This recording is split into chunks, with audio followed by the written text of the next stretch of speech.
May tanong lang ako. Pag sinabi niyong Oxmag, sino naalala niyo? Oxmag. Di ba? Putang ina, gaya-gayang puta. Pag sinabing Oza, ayusin niyo ah. Sino naalala niyo? Wait!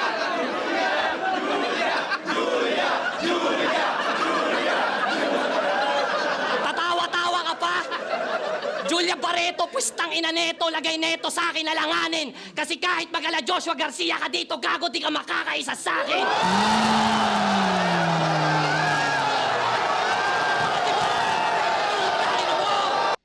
Medyo halatang ano lang, medyo halatang pre-med lang. Yung ano, parang alam niya na agad na sasabihin ng mga tao, kamukha niya si Julie.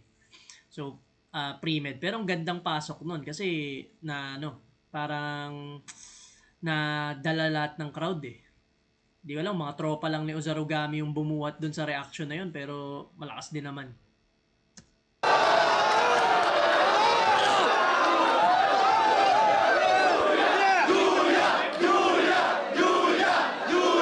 Tapusin!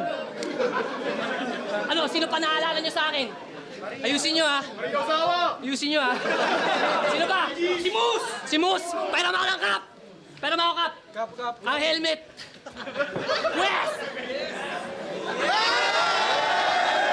Lumang balita, walang no. Parang ni-replay lang yung nose. Paulit-ulit, nire-reverse mo lang yung moves. Ito yung Eminem song na you deserve, but only yourself is about to lose. At malalaman mo na you got served kapag nag-step up na si Moose.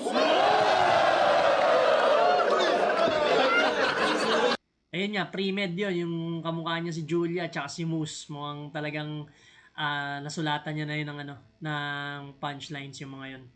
Pero maganda yung pagkaka-acting, delivery, tsaka setup punchline niya ron. Pasok. Pormahan pa lang, putang ina. Di ka na sa akin lumamang, boy.